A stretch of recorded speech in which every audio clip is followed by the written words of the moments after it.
Okay, thank you, Pak Ilham. You're welcome. Thank you very much for your time for JakartaDaily.id. Yeah. Jakarta Daily is a news portal in English, Pak. Okay. We are under the group of Promedia Technology. Mm-hmm. It is the same group with JawaPost.com, Okay. SuaraMerdeka.com. It's a holding company of many media, Pak. Okay. There are 1,000 media in 1,000. 1,000 media. Only in Indonesia. Only in Indonesia. Okay. Probably the question has been sent, Pak. Has been sent. SMS. Yeah. Okay. Yeah. We will ask about your role as the chairman of PII, Pak. Yes. So, what is your program to support the government, the organization, and as you previously said, as a scientist will seek to find the truth, but an engineer will find solutions. Yes, that's very correct. Golden quote, yeah, Pak. Yeah. That's a quote of my father, actually. Okay. I learned this from my late father, Professor Habibie. He taught me from very early on that the difference between the scientist is exactly, and the engineers exactly that. The scientists look for truth, engineers look for solutions. Yeah. It's related, but it's not the same. Okay. Yeah. And what are your programs actually, Pak? Okay. For the government? Yes. Yeah. I think for me, supporting the government is important. Also, through supporting the government, supporting the country and the people, of course. Yeah? So basically, we have 3 programs in PII, or Persatuan Engineer Indonesia, or the Association for Indonesian Engineers, which I'm the chairman of since December 2024. For 3 years. And first program is very clearly supporting the government. I call this the program of reindustrialization.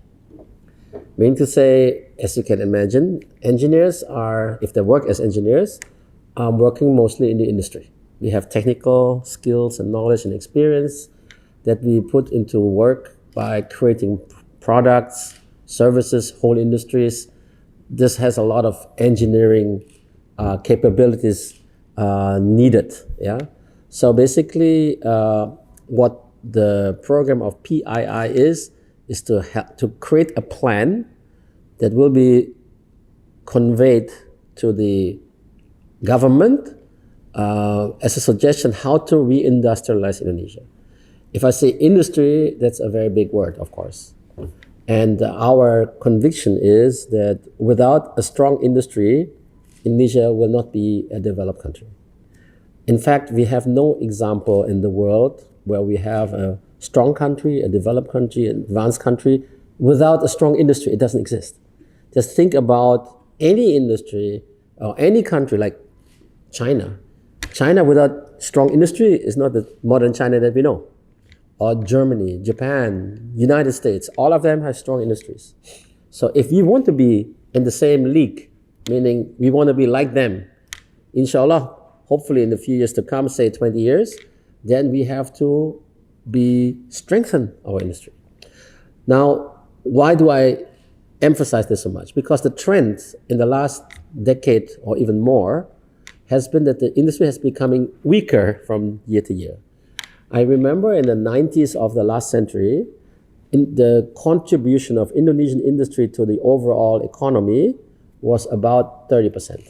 Now it's it's around 19%, which is not healthy.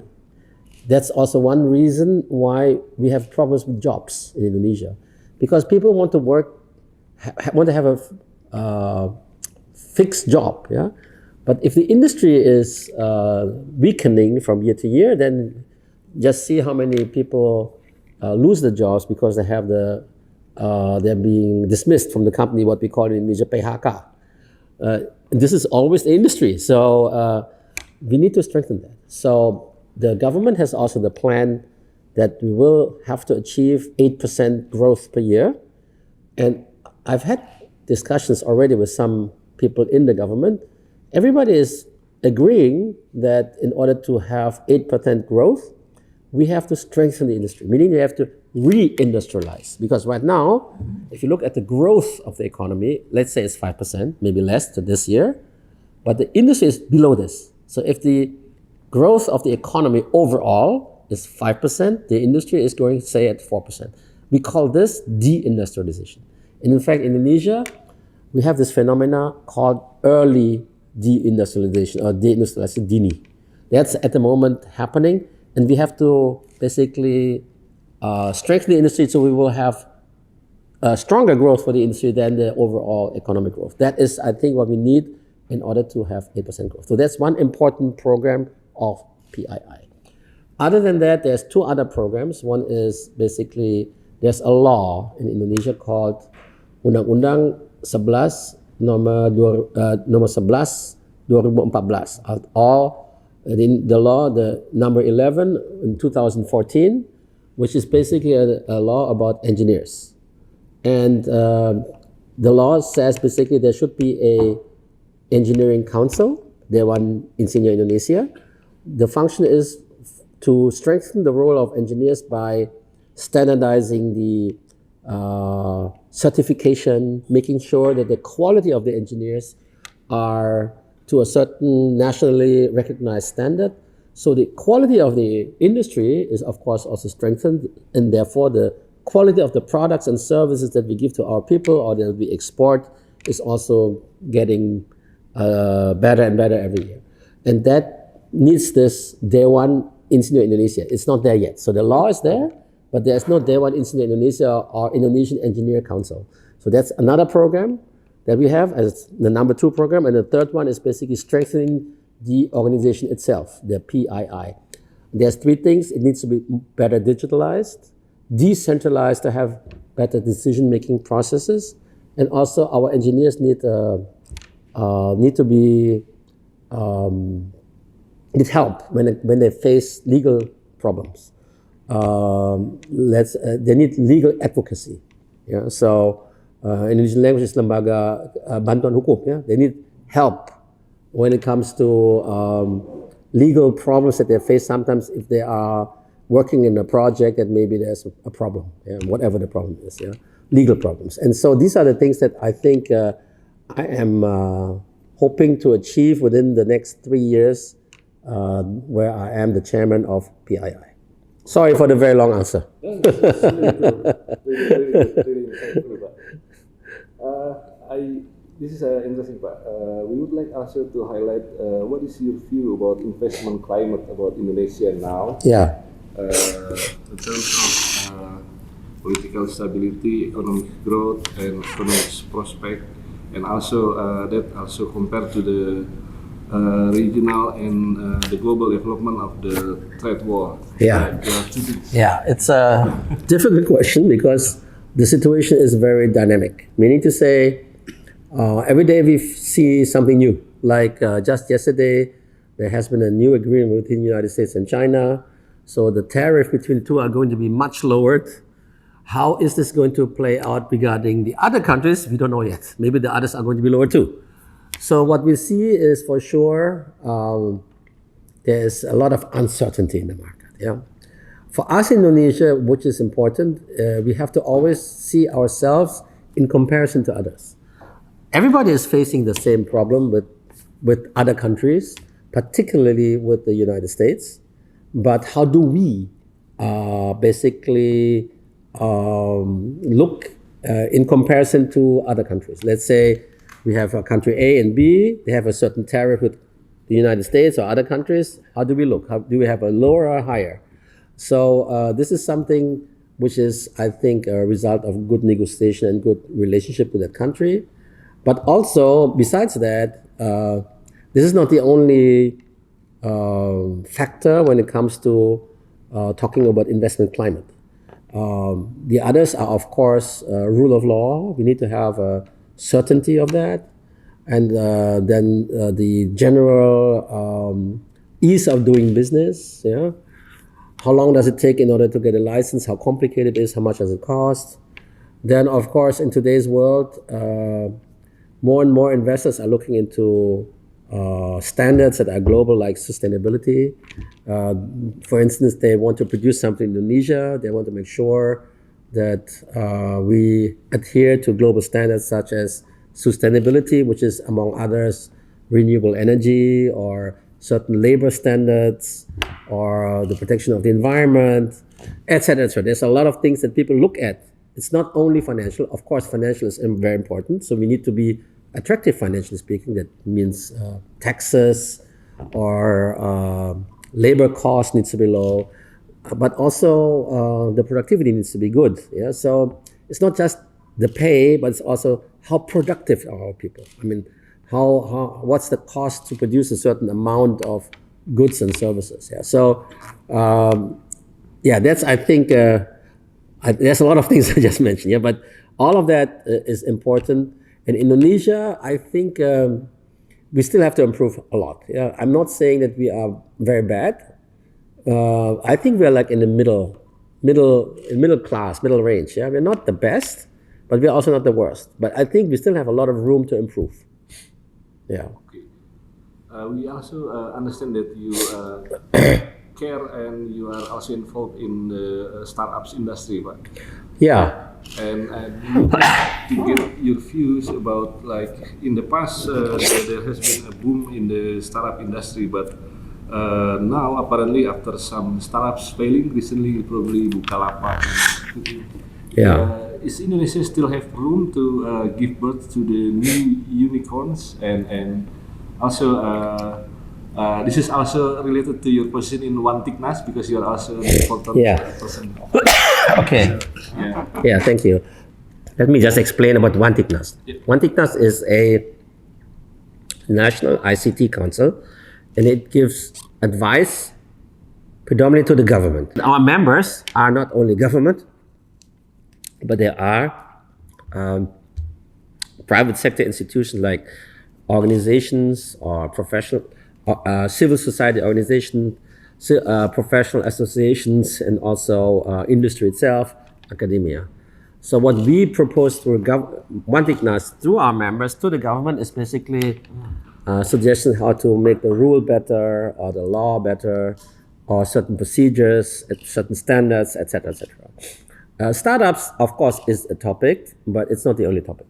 To give an example, what is also a very important topic is, for instance, how does Indonesia's strategy looks in regard to artificial intelligence or cloud computing or quantum computing or data science or data rights in general, individual rights of the common population, etc. So that is also something important that we look at as One Tiknas.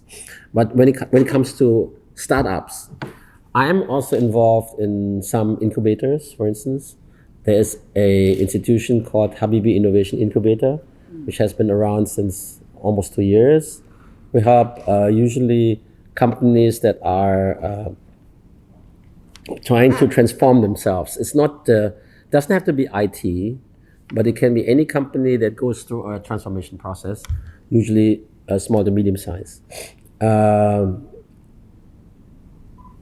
I'm also involved in other organizations that are helping startups in order to get from A to Z, A to B, basically. Yeah, so they develop themselves.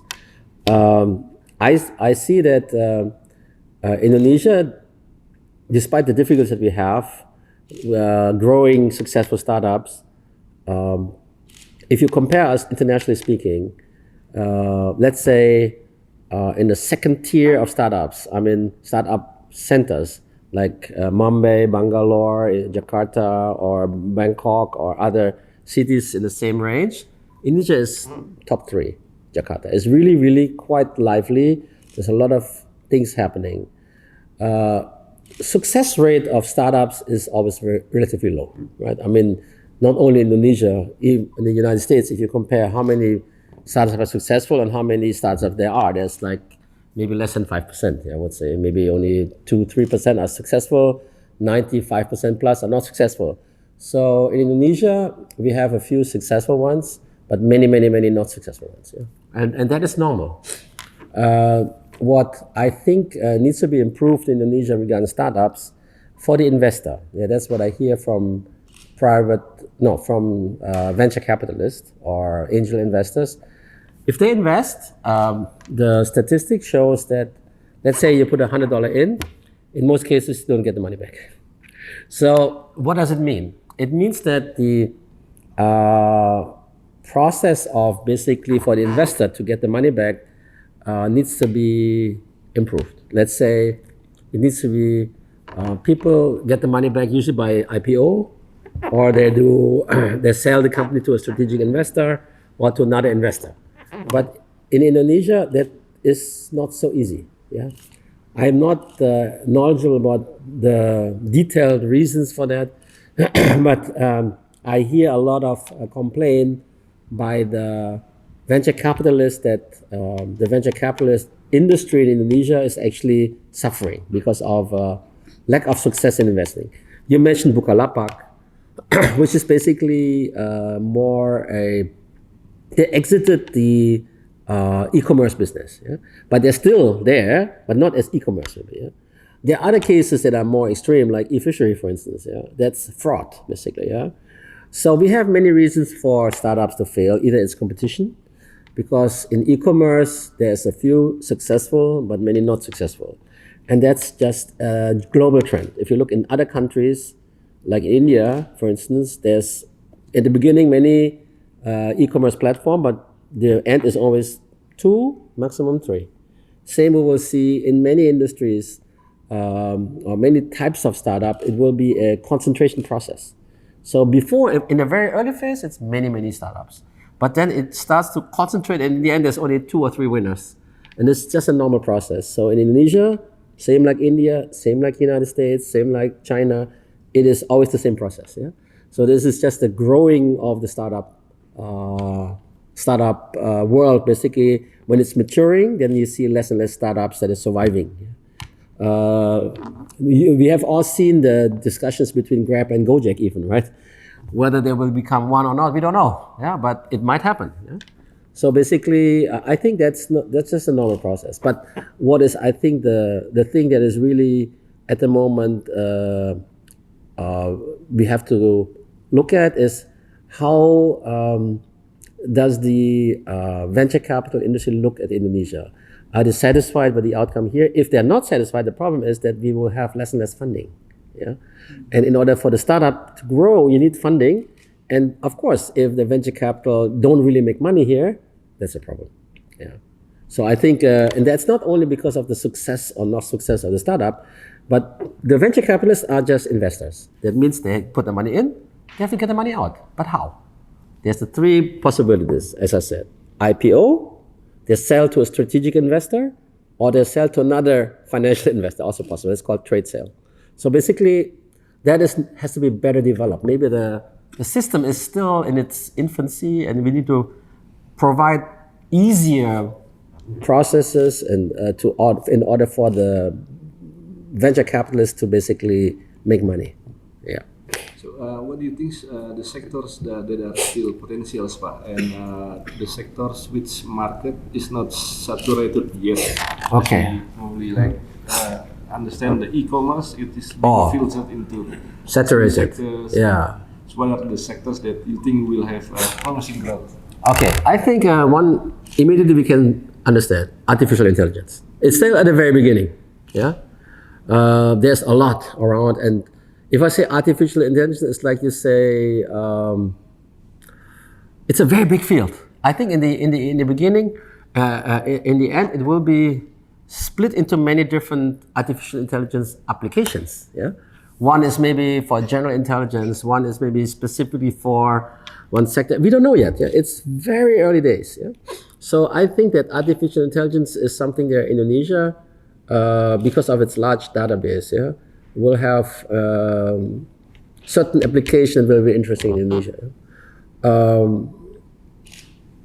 Other than that, I think anything to do with medical, yeah, is still, I think, I'm not saying application like Halodoc, yeah, but I think about telemedicine applications, etc., that will help the population in order to get good medical service at a low cost and with high quality.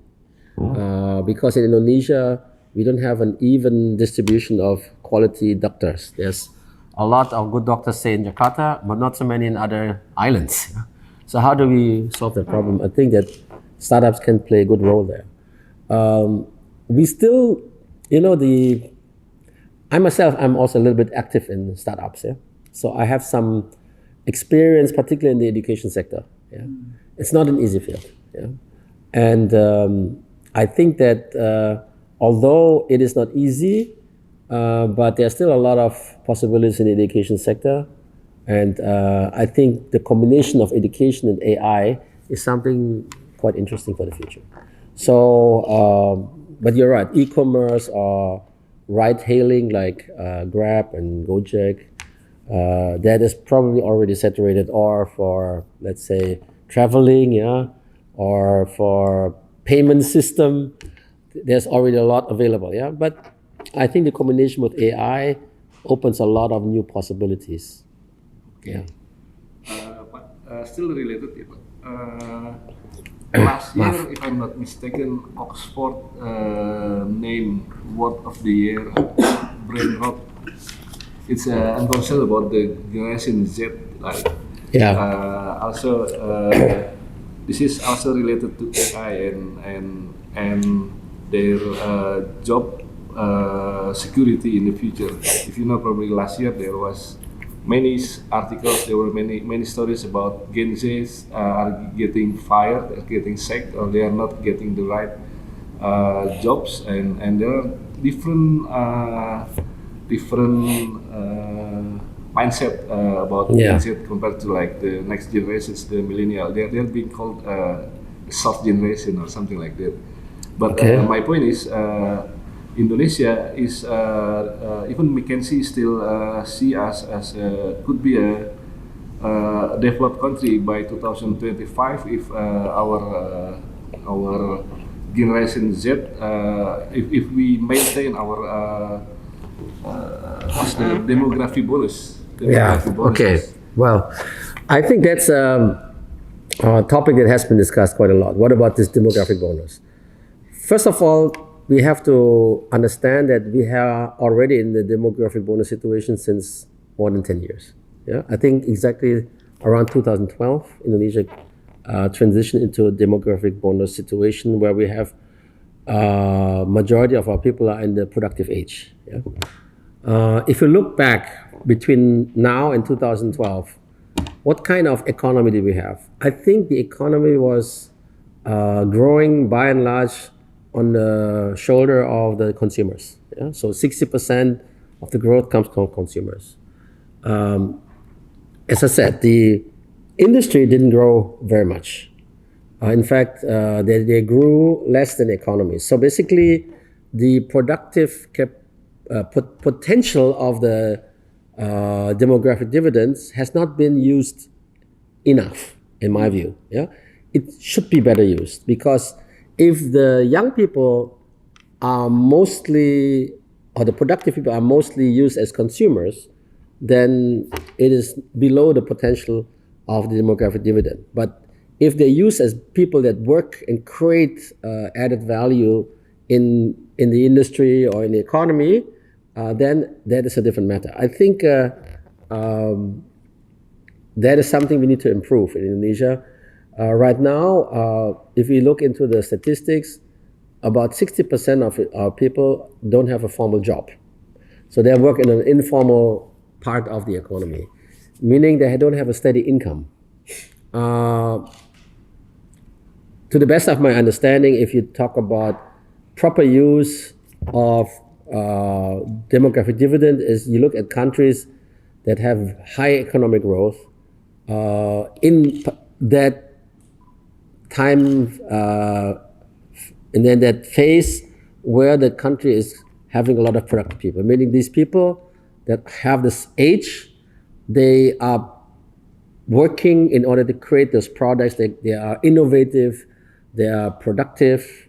But Indonesia, I think that has not been fully used. I hope that from this year until, say, 2024, the economy will be stronger growing, and then more and more people, particularly young people, can contribute to the creation of economic higher value, demographic dividend.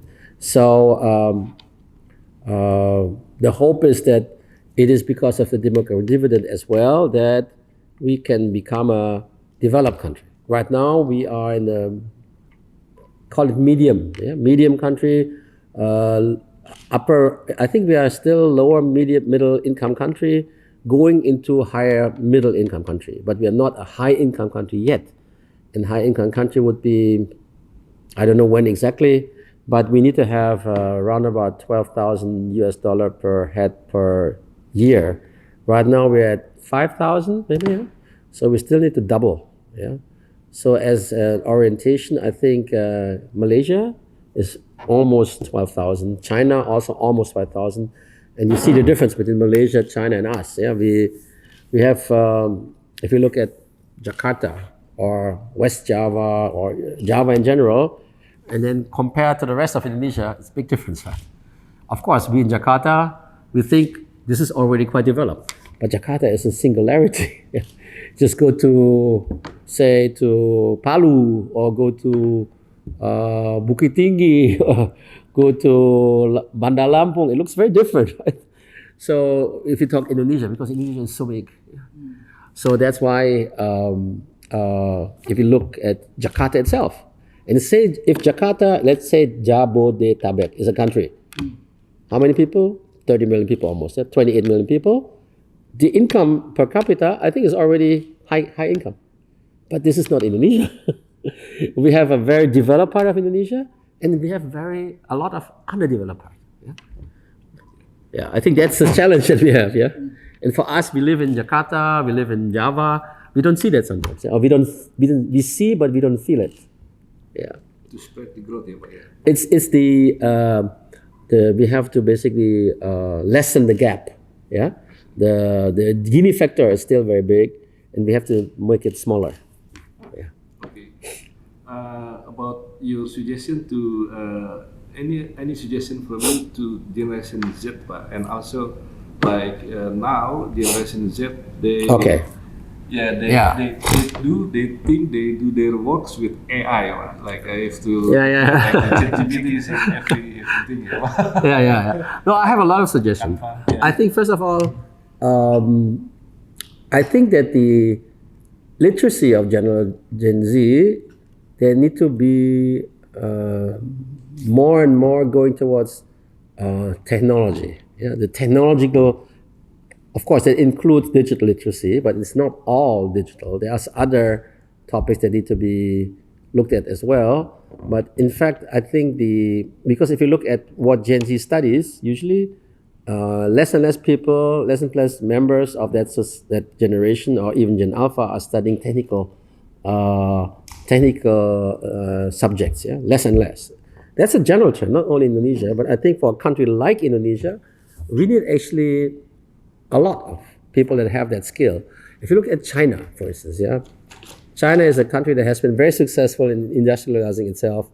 In the 90s of last century, China was below Indonesia. Now China is almost double Indonesia in terms of development status. Yeah.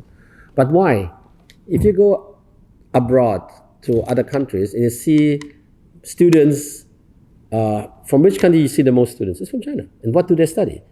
Engineering, they study technical sciences, and they go back and build the industry, the economy. That is, I think, the investment that the country has done. And I think Indonesia has done it in the past.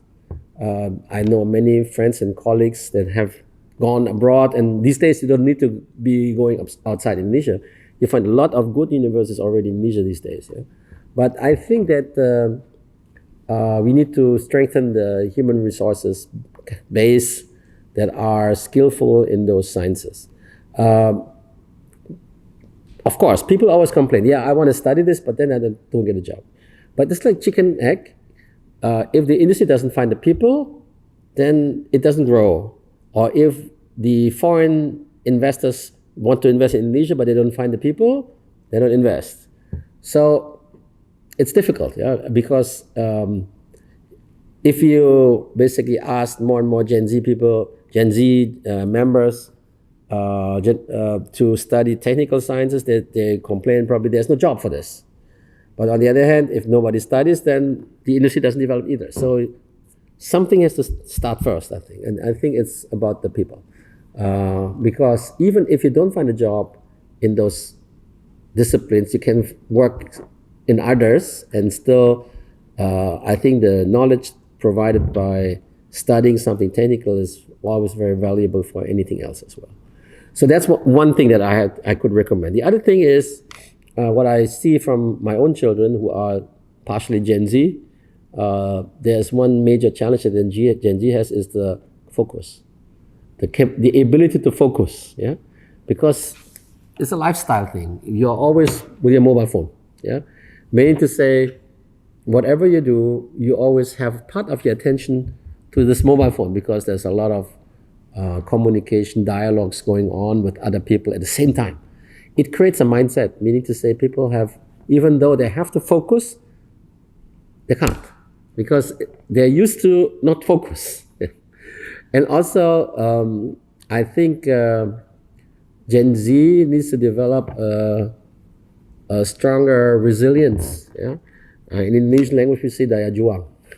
So meaning to say, it's not, okay, I have a problem, give up, try something else. Sometimes you have to go through a longer process of, I shouldn't say suffering, but it's more about, you have to go through the difficult times. Yeah? It's not easy, I know. But because Gen Z, there's a lot of things that you have many possibilities because of the online factor. You can get so many jobs, yeah, but maybe not for a long time. So they get a job here, then finish next. And sometimes you don't get a job, then you don't have an income. So basically, but it creates this mindset. I think it's a different generation, a different work environment, and also different expectation. I think that Gen Z has a very high emphasis on work-life balance. They want to have a good quality life, which I understand. There's nothing wrong with this. But I think if it's too much emphasized, then it creates a certain attitude towards work that is maybe not conducive to get a good job. Because if you from the beginning ask, I want to work, but I want this, then you don't get it.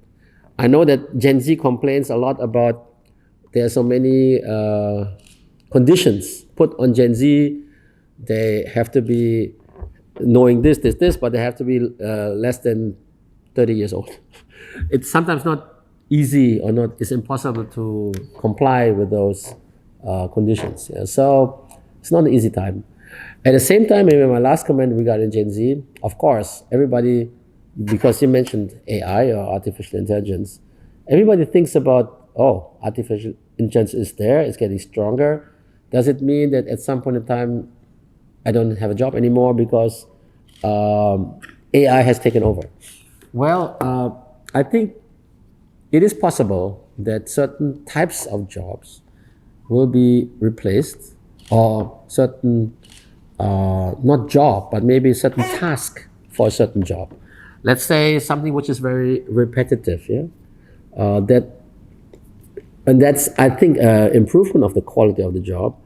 So AI is actually not meant to replace completely, but it should make the task of a human easier to cope with the job. So it's more like an assistant, not really taking over the job. That's the meaning. But whether it will stay like this or not, that is something that we have to watch, yeah? Because the development of AI, or artificial intelligence, is not over yet. It's still in process. There's a lot of scenarios that I've read about AI really taking over. That we have to watch. Yeah, that's something maybe many people are skeptical about that. Okay. Now back to this Pak, about this Wisma Habibie Ainun, ya Pak. Oh, okay. So why is you and your family decide to build Wisma Ainun and Habibie, and we also would like to retell the story to Gen Z and the younger generation, Gen Alpha. What do you think people or the next generation should remember about Pak Habibie and Ibu Ainun, Pak? What do you want to see, and what the message you want to convey to the next generation? Okay, thank you. First of all, Wisma Habibie and Ainun is a creation of my parents. Yeah. So basically, the term Wisma Habibie and Ainun was actually, I think, born after my mother passed away, because Habibie and Ainun is the name of the book that my father wrote after my mother passed away. And it tells the story how my parents met for the first time, and then until my mother passed away. So of course it includes the whole career, particularly of my father, but also of my mother, because both of them were collaborating always a lot with one another. They had a very open relationship in terms of sharing their world with one another. And I think that's a big important factor for success. You have to have a good support from your partner, from your husband, or from your wife. And I think that's a very important component. It doesn't mean that without that it's not possible, but it is something very important. Yeah. So the Wisma is basically a manifestation of all of that. So first of all, Wisma Habibie Ainun is a residence of my parents. Secondly, after my father retired from government office, he decided to build where we are right now. We are here in the library. This is built in 2005, between 2005 and 2010. So after my father retired. Yeah. So my father got 2 pieces of land from the government, from the state actually, as a retirement package from the government.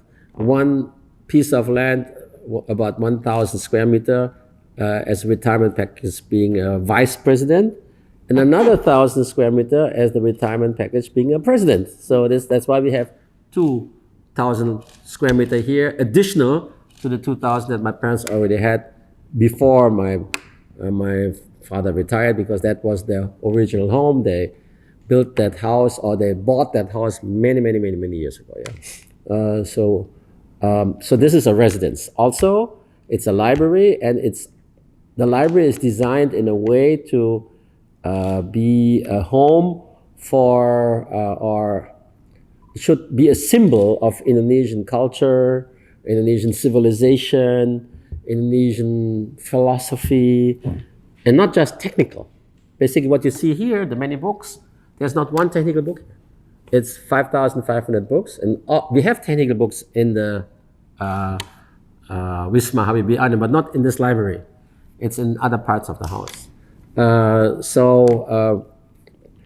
What my parents wanted to have is basically wanted to be is an inspiration. They want to give an example for future generation, Gen Z, Gen Alpha, Gen Beta, Gen Gamma, whatever, Delta, Gamma, whatever generation there will be later on. They want to make sure that certain values are passed from generation to generation, because I think no matter when we live, it's always good to have a good relationship to your partner, to your husband, to your wife. It can be in 2025, can be in 2125, or I think these values are eternal. They are abadi, yeah? They are eternal. And so they want to make sure that this is something it's being, the story is being told to other generations. It's important to have a certain attitude to this, meaning you cannot expect to be developing well, being successful in life if you don't work hard. You have to work hard, you have to be disciplined, you have to be learning, always open for learning, you have to be open for innovation. Until my father passed away, he was always open for a young generation.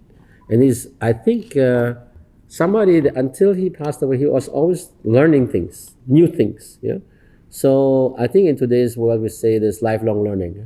This is something I think both my parents, but because my mother passed away earlier than my father, but particularly my father in his last, say, 9 years of his life, he tried to be that example for young Indonesians. Everybody called him Ilham Habibie, or Eyang, you remember that, right? Because and he wanted to be an example. He said always, all young Indonesians are my children. They are my ideological children. He has only 2 biological children, meaning my brother and myself. But every other young Indonesian is basically an ideological child. If they adhere, if they believe in the same values, yeah, yet you have to be have to have a humanist view. You have to believe in the goodness of people. You have to be have a good relationship with your family, with your partner, with your society, etc. You have to what is that? Be fair. There's a lot of good values that my father wanted to always to convey to future generations. I think this house is sort of like a embodiment, a manifestation of all of that. And so my daughter and my family, basically, they have now established a system whereby on certain weekends, meaning Saturday and Sunday, this house is open for public. But you cannot just come and go in. You have to enroll yourself. You have to go. You have to. There's something like a website or like an Instagram. I don't know exactly how it works, but you have to basically go into a sort of like a list, and then per day there's only 150 people coming is allowed. So we have 3 tours per day. Each tour there's a group of 50 people divided into 3 smaller groups, each of them 16 or 17 people. In the smaller groups they have guides. So you come here like 16, 17 people with a guide for 2 hours, and then the guide explains to you this and this and that, and you can ask questions and you can take photos and you get something to eat, and that is basically the tour. But per day only 150. So far I think we have served more than 1,000 people, but the waiting list is many 10,000 people. I don't know how many, a lot. Because many people feel inspired by this. They want to understand, they want to have a look, they want to ask questions. I think, and that is necessary in order to, what I said before, you want to inspire people and motivate people, young people particularly. So because the future of our country and people is obviously young people. And they need something like an example. Yeah. Okay, this is really great, Pak. Yeah.